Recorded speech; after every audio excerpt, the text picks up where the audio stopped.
tal, jóvenes? Bienvenido a la clase virtual número 7, Reproducción y Sistema Reproductor Humano. Le damos la bienvenida a ustedes en nombre de nuestro colegio, el Instituto América, y también en nombre de la página web del profesor Roberto Garrido Domínguez, Contacto Nueva Ciencia 21, y de la página web de YouTube Neurodidáctica Panamá.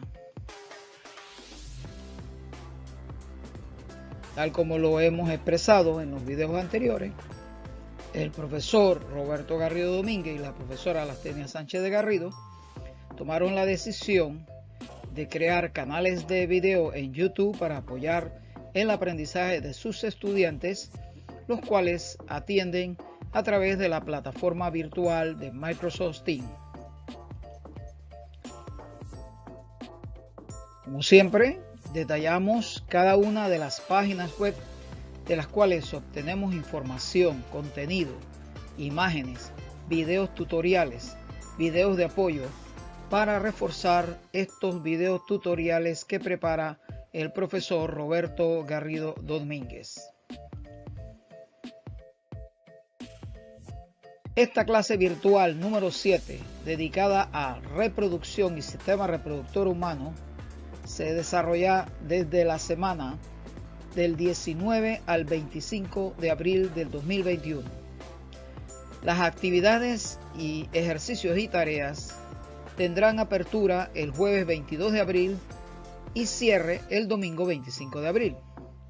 Temas que vamos a desarrollar en este tutorial: reproducción, es decir, ¿qué es la reproducción? Concepto de reproducción, tipo de reproducción, mecanismo de reproducción, reproducción en seres humanos y el sistema reproductor humano. ¿Qué es realmente la reproducción? ¿Has pensado en ello? La reproducción es la acción de producir individuos nuevos a partir de otros ya existentes. Por medio del proceso de reproducción, los individuos se multiplican, multiplicando sus estructuras, los cuales son idénticos o muy semejantes al progenitor.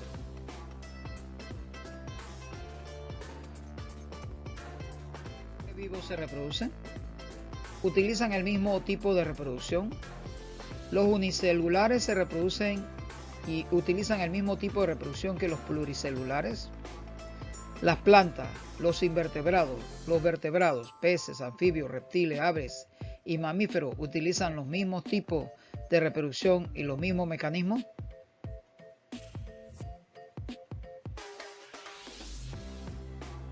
¿Cuáles son los distintos tipos de reproducción? ¿Qué seres vivos tienen el mecanismo más simple de reproducción? Muy bien, existen dos tipos generales de reproducción, la sexual y la asexual.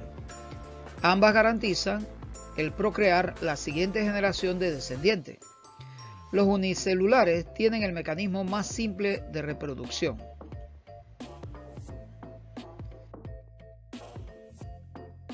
La reproducción asexual en unicelulares, a medida que cada célula se divide en dos, las células hijas resultantes son por lo tanto copias exactas una de la otra. La división celular normal, llamada mitosis, es también la base para la reproducción asexual. Solo un tipo de célula está implicada, sin entrada de otro individuo, debido a que no se introduce ningún nuevo material genético. No hay variación en la descendencia resultante.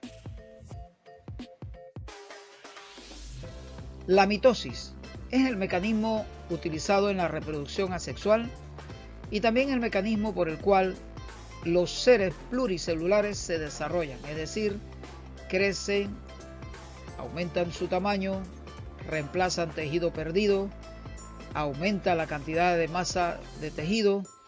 Gracias a este proceso de división celular de la mitosis, que en el ser humano y en aquellos animales y plantas que se reproducen por medio de células reproductoras llamadas gametos, desde la formación de la primera célula después de la fecundación llamada cigoto, todo el proceso de división que va a crear el nuevo ser se llevará a cabo mediante la mitosis. Ejemplo de división celular de los unicelulares y de las células de los tejidos humanos a medida que el individuo crece y se desarrolla. Por ejemplo, en el caso de los unicelulares, ellos tienen varios procesos de reproducción asexual. Tenemos en primera instancia lo que se llama fisión binaria, que aquí la conoce como bipartición. Este proceso, una célula simplemente se divide en dos células iguales, creando una célula madre, creando una célula hija. La gemación, en donde una pequeña porción del citoplasma de la célula y parte del núcleo del ADN se desprende de la célula original, formando una yema. Esta yema puede quedarse en este sitio para formar entonces una colonia o desprenderse totalmente para crear una nueva célula. Y en el caso de la esporulación, tal como lo vemos aquí, básicamente lo que se divide es el núcleo con algo de citoplasma, formando lo que se llaman esporas.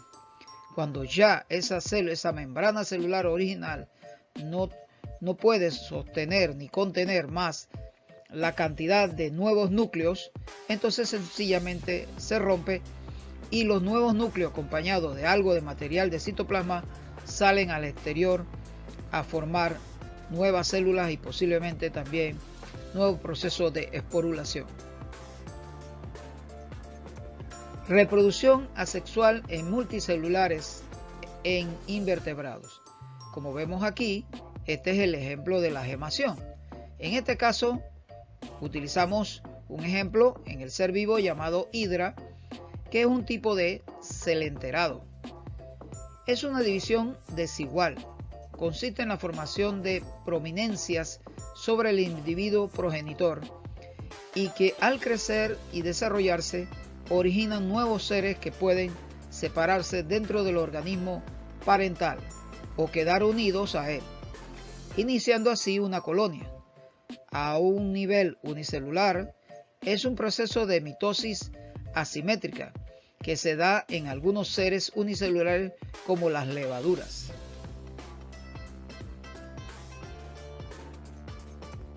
Reproducción asexual en multicelulares e invertebrados.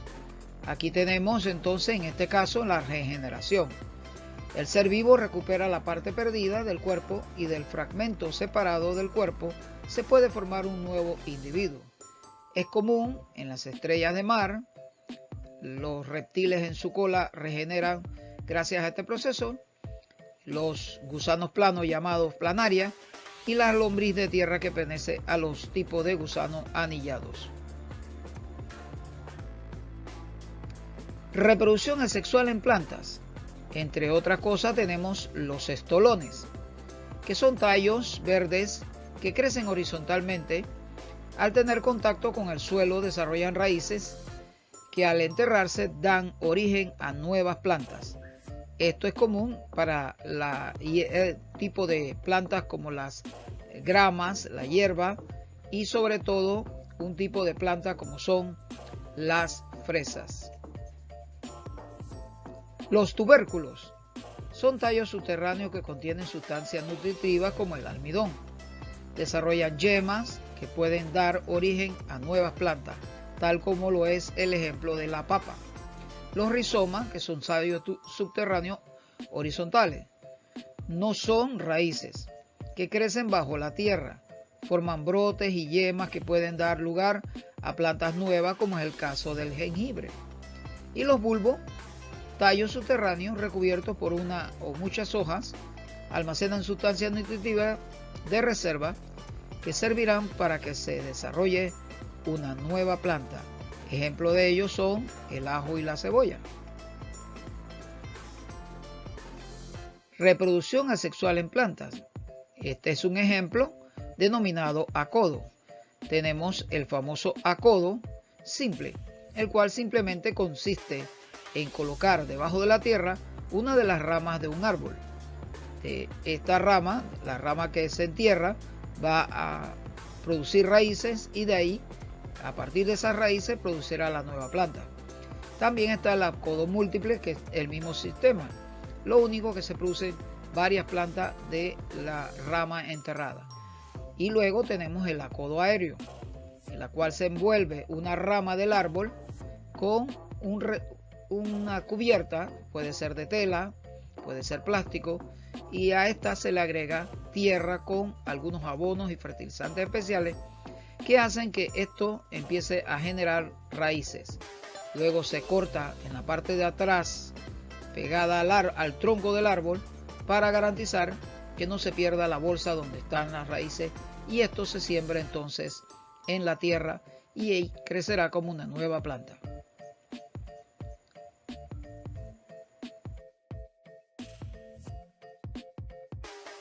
Reproducción asexual en planta, estacas y injertos. Para la estaca se corta un trozo de tallo con brotes o yema. Luego se introduce en agua, en tierra húmeda, para que broten nuevas raíces.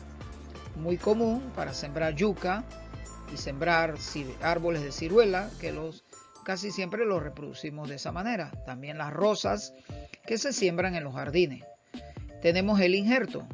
El injerto consiste en tomar ramas de un árbol que queremos mejorar su calidad y las incrustamos, tal como aparece en la imagen, debajo de la corteza, entre el tronco, la parte central del tronco y la corteza de un árbol que le dará resistencia.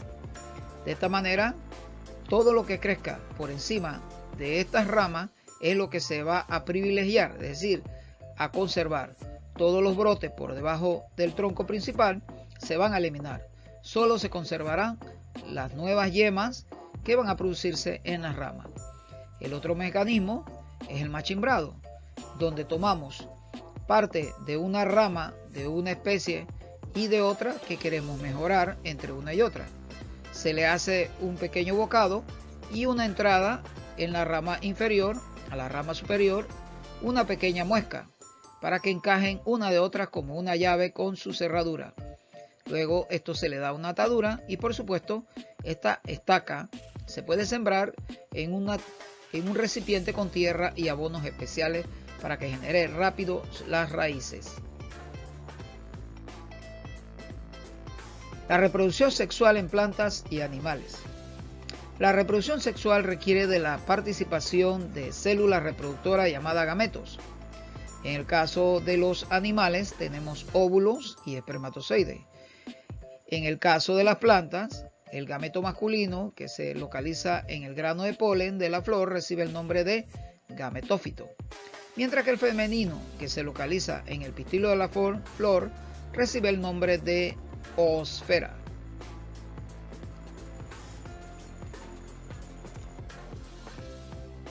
Reproducción sexual en plantas.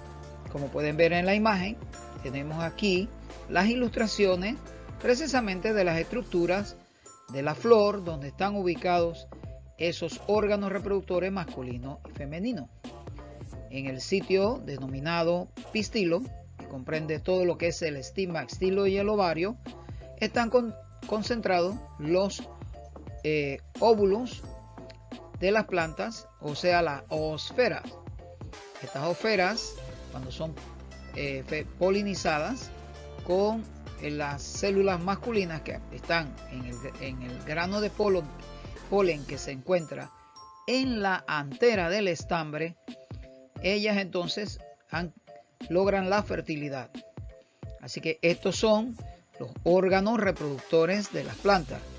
Todo lo que es el pistilo, donde está el estigma, estilo y el ovario, y al que se le denomina gimneseo.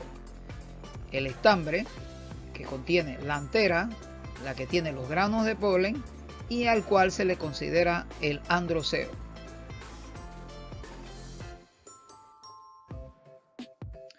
Reproducción sexual en planta, la polinización, vital para lograr que las células masculinas que están en el grano de polen, o sea, el gametófito, pasen a el pistilo, sobre todo al estigma, entren en contacto en el estigma, donde la célula masculina formará el llamado tubo polínico para llevar el núcleo fértil a unirse con el núcleo de la oosfera. Este proceso de polinización garantizará la producción de semillas fértiles las cuales nosotros tenemos en los frutos. Así, cuando comemos sandía, cuando comemos papaya, cada uno de estas semillas, cada uno de los granos de arroz y cada uno de los granos de frijoles, poroto, lentejas, representa un embrión que fue fertilizado mediante este mecanismo de polinización. Agentes polinizadores. Dentro del proceso de reproducción sexual de las plantas y en el proceso de polinización, tenemos varios agentes polinizadores, es decir, aquellos que ayudan a transportar el polen de una flor a la otra y, por supuesto, por su movimiento, aleteos, la estructura que usan para extraer el néctar, todo esto ayuda a sacudir en la flor el polen sobre el estigma. Así se va a fertilizar la ojosfera gracias a que ellos transportan el polen de una planta a la otra.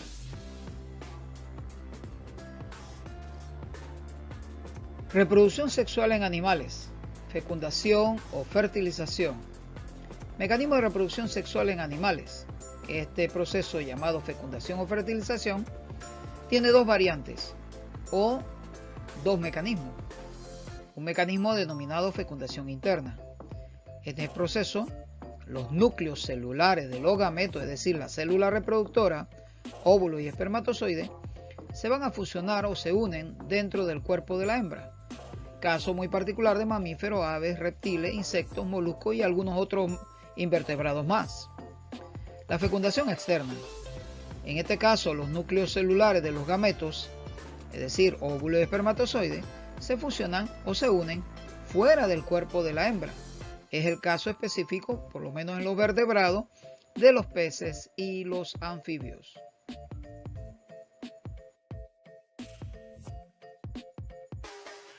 Aquí vemos ejemplos de fecundación interna y externa. En el caso de los peces, que es el ejemplo que hemos utilizado, vemos cómo la hembra va depositando los huevos en el agua y a medida que deposita los óvulos en el agua, sencillamente el macho va rociando sus espermas encima de estos óvulos para que se produzca la unión de núcleos de gameto en el ambiente exterior del agua. En el caso del ser humano, igual que todos los mamíferos, las aves y los reptiles, el espermatozoide debe entrar al cuerpo de la hembra. En este caso particular de los seres humanos, el espermatozoide es depositado en la vagina, desde donde se desplaza hasta el tercer tercio de la trompa de falopio, donde debe fecundar al óvulo.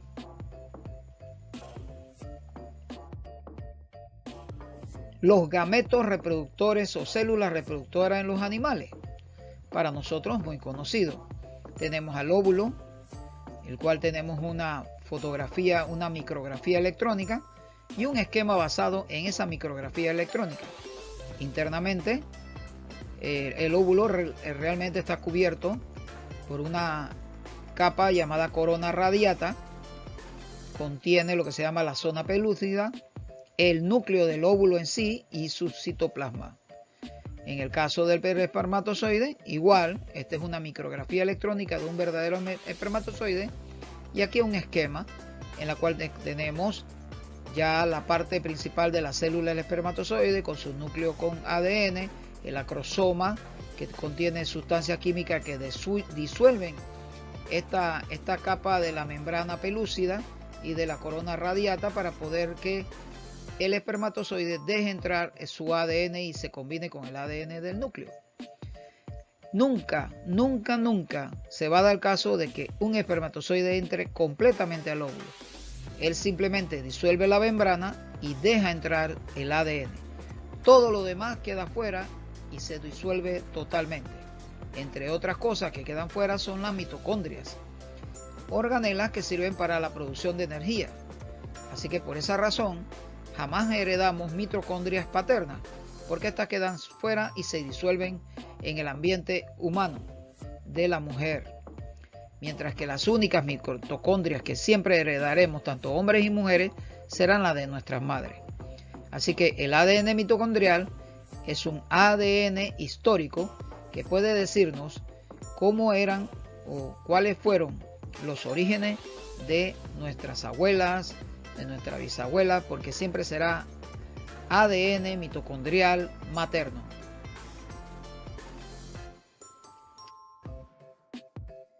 Órganos reproductores humanos, ¿cuáles son esos? Pues sencillamente, tal como lo vemos aquí, el ovario, en el caso de la hembra, en la mujer, en el ser humano, los ovarios, e igual en el resto de mamíferos también los poseen. Esos son los verdaderos órganos productores de óvulos. En el caso de los seres humanos del sexo masculino tenemos los testículos. Aquí hay una fotografía de unos testículos que no tienen la cubierta o piel que los envuelve, que es el escroto.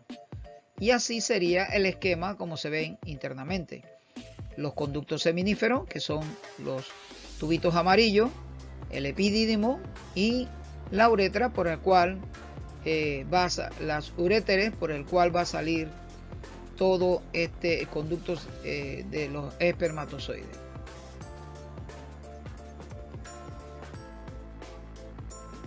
Sistema reproductor humano. Principales órganos del sistema reproductor masculino, cada uno tiene una función que contribuye en el proceso de reproducción. Algunos de ellos son internamente, conducto deferente, próstata, vesícula seminal y otros externos como es el pene y el escroto. En el sistema reproductor humano, principales órganos del sistema reproductor, los ovarios, que son en el caso femenino, que producen los óvulos.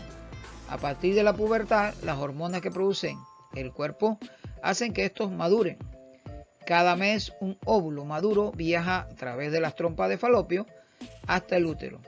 El útero o matriz es un órgano musculoso de gruesas paredes, muy elásticas, con forma de pera invertida. Allí se desarrolla el nuevo ser desde su implante hasta que nace.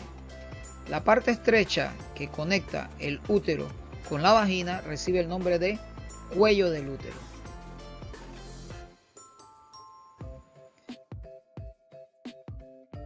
La reproducción es una función básica de todos los seres vivos para evitar la desaparición de la especie y que ésta se mantenga a lo largo del tiempo. La reproducción humana es sexual. En el proceso participa el sexo masculino y femenino. Cada sexo tiene un sistema reproductor con características propias y comunes que determinan diferencias entre el sexo masculino y femenino, como ya lo vimos en las imágenes anteriores.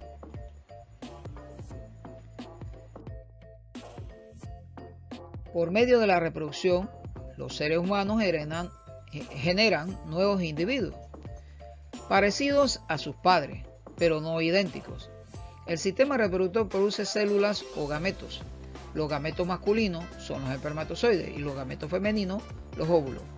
Dentro de estos gametos está la información para formar a los nuevos seres vivos, denominada el ADN o ácido desoxirribonucleico.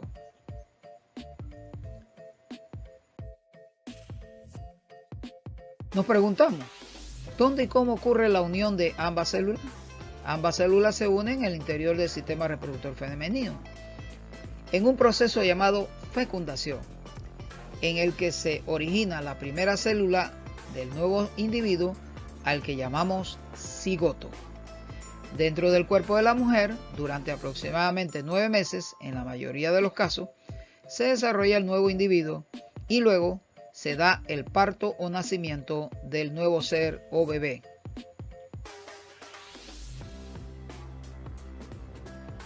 La ovulación comienza cuando la hipófisis libera la hormona FSH para comenzar el desarrollo de un óvulo. La LH, otra hormona de la hipófisis, ayuda al óvulo a madurar y luego desencadena su liberación. Veamos qué sucede una vez que sale del ovario.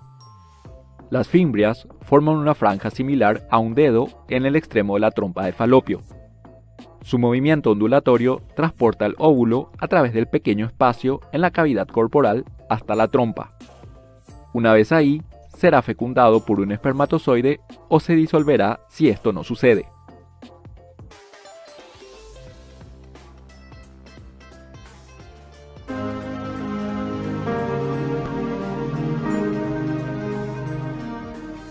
Durante las primeras 12 horas después de la concepción, el óvulo fertilizado sigue siendo una sola célula. Después de 30 horas aproximadamente, se divide de una célula a dos. 15 horas después, las dos células se dividen para convertirse en 4. Al final del día 3, la célula del óvulo fertilizado se ha convertido en una estructura parecida a una mora integrada por 16 células. Esta estructura se conoce como mórula, que es el término en latín para mora. Durante los primeros 8 o 9 días después de la concepción, las células que eventualmente formarán el embrión continuarán dividiéndose.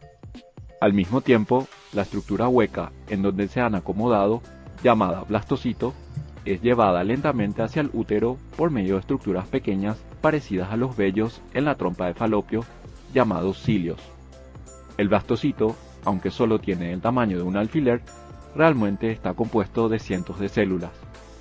Durante el proceso críticamente importante de implantación, el blastocito se debe adherir por sí mismo al revestimiento del útero, o el embarazo no llegará a término. Si vemos el útero más de cerca, puede ver que el blastocito en realidad se entierra a sí mismo en el revestimiento del útero, donde podrá obtener el alimento del suministro sanguíneo de la madre.